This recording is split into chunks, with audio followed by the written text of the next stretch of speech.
ہستی ہیں کہ جن کو اللہ نے یہ مقام عطا کیا کہ آپ لوگوں کے دلوں پر قبضہ کرتے تھے۔ ایک بزرگ رحمۃ اللہ تعالی علیہ بہجت الاسرار میں ہے، حضرت سیدنا شیخ ابو صالح مغربی رحمۃ اللہ تعالی علیہ اس روایت کو نقل کرتے ہیں، فرماتے مجھے میرے شیخ ابو شعیب مدین رحمۃ اللہ تعالی علیہ نے فرمایا، ابو صالح سفر کرو اور بغداد جاؤ اور غوث اعظم جیلانی رضی اللہ تعالیٰ عنہ سے فقر حاصل کرو۔ فقر کیا ہے؟ فقر ایک مرتبہ ہے، مقام ہے۔ جب بندہ اس مقام پر پہنچتا ہے نا تو وہ دنیا سے بے نیاز ہو جاتا ہے، اسے پرواہ نہیں ہوتی دنیا کیا ہے۔ اسے کھانا ملے تب بھی شکر، نہ ملے تب بھی شکر، پانی ملے تب بھی شکر، نہ ملے تب بھی شکر۔ وہ اللہ کی عبادت میں اللہ کی رضا پر راضی رہنے میں کامیاب ہو جاتا ہے۔ اس زمانے کے ولی کون ہیں؟ ابو شعیب مدین علیہ رامہ، اور ان کے مرید کا نام ابو صالح مغربی علیہ رامہ۔ اب پیر صاحب مرید کو کہہ رہے ہیں، پیر بھی کامل مرید بھی کامل۔ کیا کہا کہ فقر چاہتے ہو نا، دنیا اچھی سنوارنا چاہتے ہو، اللہ کی سچی محبت چاہتے ہو، شکر گزاری میں زندگی گزارنا چاہتے ہو تو شیخ عبد القادر جیلانی کے پاس جاؤ۔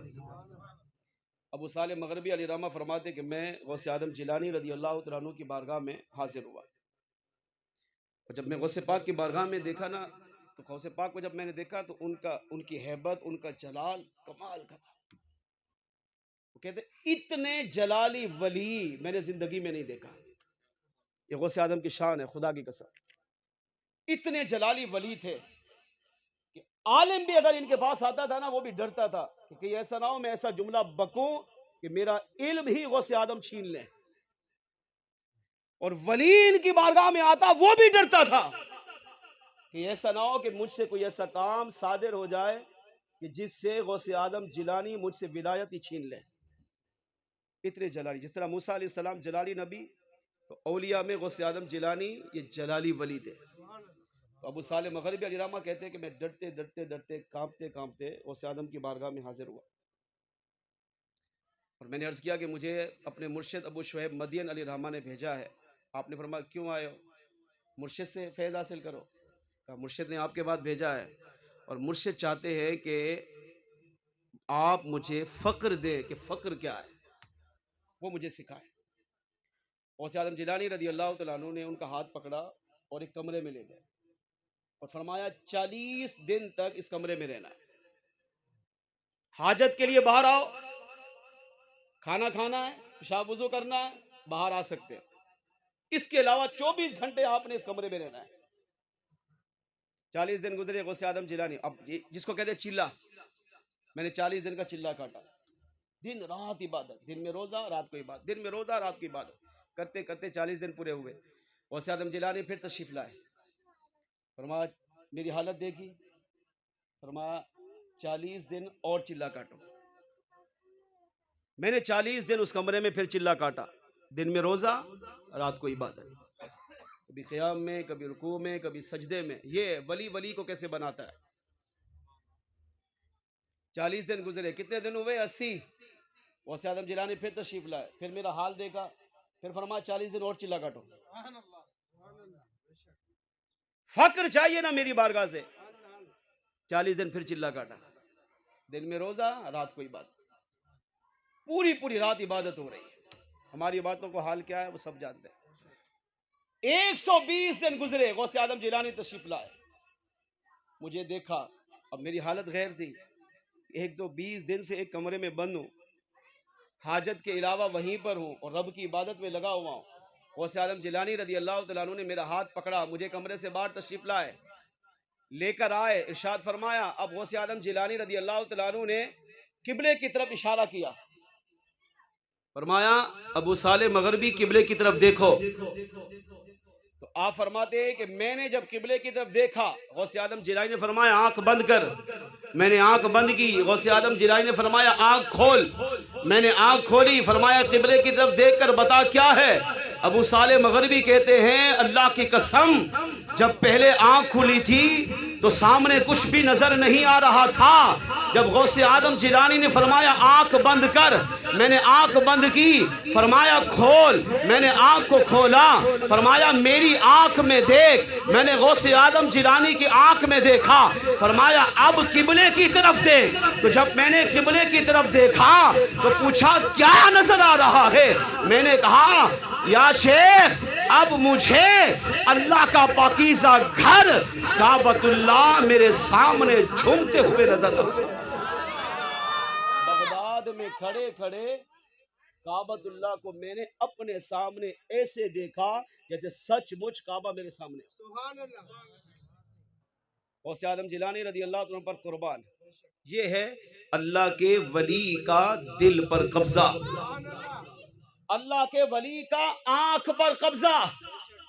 120 دن تک عبادت کی، 3 چلے کاٹے، مگر اس کے باوجود بھی کچھ نہ ملا. اور جب اس نے غوث آدم جیلانی کی نگاہ میں دیکھ کر پھر قبلے کی طرف دیکھا تو فرماتے ہیں ایسا تھا جیسے کعبہ ایک قدم پر دور ہو. غوث آدم جیلانی رضی اللہ تعالیٰ عنہ نے پھر مغرب کی طرف اشارہ کرتے ہوئے فرمایا ادھر دیکھو. میں نے ادھر دیکھا. فرمایا کیا نظر آ رہا ہے؟ یہ ہے اس آیت کی تفسیر جو میں نے پڑھی کُلًّا نُمِدُّ ہَؤُلَاءِ وَہَؤُلَاءِ مِنْ عَطَاءِ رَبِّكَ. غوث آدم جیلانی نے ایک موقع پر یہی آیت پڑھی اور فرمایا ہم ہی وہ لوگ ہیں من ہاؤلائی، ان دنیا داروں کی بھی مدد کرتے ہیں، وہاؤلائی، اور ہماری بارگاہ میں دین لینے کے لیے کوئی آ جائے ہم ان کی بھی مدد کرتے ہیں. من عطاء ربک، یہ پڑھ کر عقیدہ دیا کہ ہم دنیا داروں کی مدد کریں یا دینداروں کی مدد کریں، اپنی طرف سے نہیں، اپنے کریم رب کی عطا سے کرتے ہیں. اور وما کان عطاء ربک محظورا، اور فرما سنو اللہ کی عطا پر کوئی بھی روک لگا ہی نہیں سکتا. اور فرمایا ادھر دیکھو. تو شیخ ابو صالح مغربی علی رحمہ کہتے ہیں جب میں نے مغرب کی طرف دیکھا تو خدا کی قسم میرے مرشد ہزاروں کلومیٹر دور تھے، مگر میں نے ایسے دیکھا جیسے میرے مرشد بالکل میرے سامنے موجود ہو. مجھے دیکھ کر مسکرا رہا ہے. اب اس سے بھی اگلا جملہ کمال کا ہے. ایک طرف کعبۃ اللہ، ایک طرف ان کا اپنا مرشد. ہاں اگر مرشد والے بیٹھے ہیں تو دل سے سنو اس جملے کو. غوث آدم جیلانی نے فرمایا ادھر کیا ہے؟ فرمایا کعبہ. ادھر کیا ہے؟ کہا مرشد. فرمایا بتاؤ کس کے پاس جانا چاہتے ہو؟ کعبے کی طرف یا اپنے مرشد کی طرف؟ آج بھی یہی تقسیم ہے. آج بھی اللہ کی عبادت کرنے والے دو ہیں. حج کرنے والے دو ہی لوگ ہوتے ہیں، عمرہ کرنے والے دو ہی ہیں. کچھ وہ ہیں جو حج کر کے وہیں سے پلٹتے، نبی کو نہیں مانتے، اولیاء کو نہیں مانتے، یہ ان کی اپنی بد نصیبی ہے. مگر وہ خوش نصیب ہے جو کعبے میں جا کر کعبۃ اللہ کا طواف بھی کرتا ہے، حج بھی کرتا ہے، عمرے بھی کرتا ہے. اور حج عمرے سے فارغ ہو کر اس کا ایمان یہ کہتا ہے کہ میرا حج عمرہ اس وقت تک قبول نہیں ہوگا جب تک میں مدینے والے آقا کی بارگاہ میں حاضری پیش نہیں کروں. حج عمرے سے فارغ ہو کر حضور کی بارگاہ میں جا کر پڑھتا ہے یا نبی سلام علیکم. اس کا ایمان یہ ہوتا ہے ان کی بارگاہ میں آ کر ان کا روضہ دیکھ کر ان کی بارگاہ میں سلام پڑھوں گا. پتہ نہیں میں نے حج کیسا کیا، پتہ نہیں میں نے عمرہ کیسا کیا، پتہ نہیں کتنی غلطیاں کی، پتہ نہیں قبول ہوا یا نہیں ہوا، مگر ان کی بارگاہ میں آ کر جب سفارش کروں گا گارنٹی ہے اللہ اپنے محبوب کے صدقے میرے حج عمرے کو بھی قبول فرما لے گا. غوث آدم جیلانی رضی اللہ عنہ کیا فرمایا؟ ادھر کون ہے؟ کہا مکہ کعبۃ اللہ. ادھر کون ہے؟ کہا مرشد. فرمایا کس کے پاس جانا چاہتے ہو؟ شیخ ابو صالح مغربی علی رحمہ نے کیا کہا؟ کہا میں اپنے مرشد کے پاس جانا چاہتا ہوں. یہ عقیدہ ہے آج کے دور کا نہیں، اس دور کا ہے. یہ ہے مرید کا اپنے پیر سے محبت، مرید کا اپنے پیر سے تعلق. اور سامنے بھی اتنی بڑی ہستی غوث آدم ہے، چاہتے پلک جھپکنے سے پہلے پہنچا دیتے. ایک قدم پر ہے کعبہ، ساری زندگی کعبے کی خدمت میں گزرتی، کعبے کے طواف میں گزرتی، وہاں نمازوں میں، عبادت میں، ریاضت میں گزرتی. مگر ابو صالح مغربی علی رحمہ نے عرض کیا مرشدی مجھے کعبۃ اللہ نہیں، مجھے اپنا مرشد چاہیے۔ اس سے بھی بڑا جملہ سنو، غوث اعظم جیلانی علیہ رحمہ پر قربان، ارشاد فرمایا ایک قدم پر پہنچنا چاہتا ہے یا جیسے چل کر آیا تھا ویسے پہنچنا چاہتا ہے؟ اگر چاہو تو ایک قدم پر تمہیں بغداد سے مدینے پہنچاؤں، ایک قدم پر تمہیں بغداد سے مکے پہنچاؤں، ایک قدم پر تمہیں یہاں بغداد سے ہزاروں کلومیٹر دور اپنے مرشد کے بعد پہنچاؤں، ایک قدم پر، اور چاہو تو جیسے چل کر آئے تھے ویسے پہنچاؤں۔ شیخ ابو صالح مغربی علیہ رحمہ پر قربان، عرض کیا مرشدی جیسے آیا تھا ویسے ہی جانا چاہتا ہوں، ایک قدم پر نہیں۔ اپنے مرشد کا فیض انتہائی ادب و احترام سے جاتا ہوں۔ جب یہ جملہ سنا غوث اعظم جیلانی علیہ رحمہ نے فرمایا اب تمہیں اللہ فقر کی نعمت عطا فرما دے گا۔ اب آخری جملہ سنیے، غوث اعظم جیلانی علیہ رحمہ نے ارشاد فرمایا ابو صالح مغربی اگر فقر چاہتے ہو تو پہلے اس کی سیڑھی پہ چڑھو۔ آپ نے پوچھا مرشدی بتائیے اس کی سیڑھی کیا ہے؟ فرمایا اس کی سیڑھی ہے توحید، اس کی سیڑھی ہے پہلے رب کو پہچاننا۔ جب اللہ کی توحید تمہارے دل میں آئے گی، اللہ کو تم پہچانو گے، اللہ کی ذات کو پہچانو گے، اللہ کی محبت تمہارے دل میں جلوہ گر ہوگی، تب جا کر اللہ تمہیں فقر کی نعمت عطا فرمائے گا۔ شیخ ابو صالح مغربی علیہ رحمہ نے عرض کیا مرشدی میں یہ بھی نہیں جانتا توحید کیا ہے، توحید کیسے آئے گی، توحید کو اپناؤں گا کیسے؟ وہ جانتے تھے۔ آج غوث اعظم کی بارگاہ میں کھڑا ہوں، آج ان کی بارگاہ سے جو مانگوں گا مجھے عطا کیا جائے گا۔ آپ نے کہا مرشدی مجھے توحید عطا کیجئے۔ غوث اعظم جیلانی نے فرمایا توحید کو داخل کرنے سے پہلے اپنے دل کو پاک کرو، اپنے دل کو وسوسوں سے پاک کرو، اپنے دل کو گندے خیالات سے پاک کرو، یہاں تک کہ اپنے دل کو دنیاوی ارادوں سے پاک کرو۔ ابو صالح مغربی علیہ رحمہ پر قربان غوث اعظم جیلانی کی بارگاہ میں عرض کرنے لگے مرشدی آپ کی بارگاہ میں 10 بستہ جوڑ کر عرض کرتا ہوں آپ ہی میرے دل کو پاک کر دیجئے۔ غوث اعظم جیلانی رحمت اللہ تعالی علیہ نے جب ابو صالح مغربی کی محبت کو دیکھا، ان کے پیار کو دیکھا، ان کی عقیدت کو دیکھا کہ اب یہ فقر لے کر جائیں گے، دل پاک کروا کر جائیں گے، ابو صالح مغربی کہتے ہیں میں نے کہا مرشدی آپ ہی میرے دل کو پاک کر دیجئے۔ غوث اعظم جیلانی علیہ رحمہ نے میرے دل پہ توجہ کی، ایک نگاہ رحمت ڈالی، ایک نظر ڈالی، ابو صالح مغربی تڑپنے لگے، تڑپتے تڑپتے بے ہوش ہو گئے۔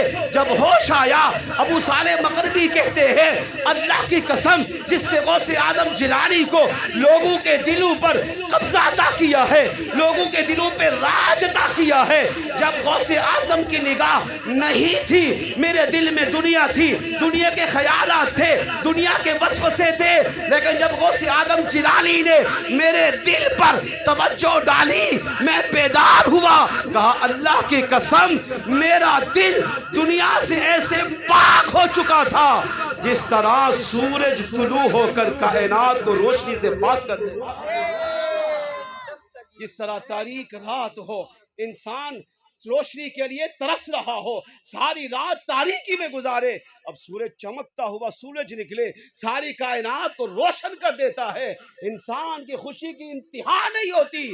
ابو صالح مغربی کہتے ہیں اللہ کی قسم غوث اعظم کی نگاہ جب دل پر پڑی اور میں ہوش میں آیا، کہا میرا دل گناہوں سے، وسوسوں سے، برے خیالات سے، یہاں تک کہ دنیا کے خیالات سے ایسا پاک ہو چکا تھا جیسا اس دن پاک ہوتا ہے جس دن بچہ اپنی ماں کے پیٹ سے پیدا ہو۔ اس سے عقیدہ کیا ملا؟ پھر آگے فرماتے ہیں لوگوں اپنے مرشد کی بارگاہ میں جا کر یہ روایت سنائی، غوث اعظم کا تذکرہ کیا، کہا لوگوں اللہ کی قسم آج کئی سال گزر گئے مگر غوث اعظم جیلانی کی اس نگاہ کا فیض آج بھی اللہ نے مجھے عطا فرمایا ہے، اور میں غوث اعظم کے اسی نگاہ کے فیض کو آج دنیا میں تقسیم کر رہا ہوں۔ اس روایت سے پتہ چلا کہ غوث اعظم جیلانی رضی اللہ تعالیٰ عنہ کی ذات وہ عظیم ذات ہے جن کو اللہ نے یہ طاقت دی ہے کہ وہ مسلمانوں کے دل پر قبضہ رکھتے ہیں، کنٹرول رکھتے ہیں، مسلمان کے دل میں اپنی محبت داخل کرتے ہیں، مسلمانوں کے دل میں اپنا پیار داخل کرتے ہیں۔ اور یہی وجہ ہے کہ آج بھی جو مسلمان غوث اعظم جیلانی سے محبت کرتا ہے، ان سے پیار کرتا ہے، ان سے عقیدت رکھتا ہے، ان کی 11ویں مناتا ہے، 11ویں پکاتا ہے، کھاتا ہے، کھلاتا ہے، وہ خوش ہو جائے کہ اللہ نے تجھے ان لوگوں میں شامل کر لیا ہے جن لوگوں سے غوث اعظم جیلانی بھی محبت فرماتے ہیں۔ پھر ہم کیوں نہ کہیں، مل کے پڑھ لیجئے، یہ شان ہے غوث اعظم کی، یہ شان ہے غوث اعظم کی، سردار کا عالم کیا ہوگا، یہ شان ہے غوث اعظم کی، چاہے دو اشاروں سے اپنے کایا ہی پلٹ دے دنیا کی، چاہے تو اشاروں سے اپنے کایا ہی پلٹ دے دنیا کی، شان ہے غوث اعظم کی، شان ہے غوث اعظم کی، سردار کا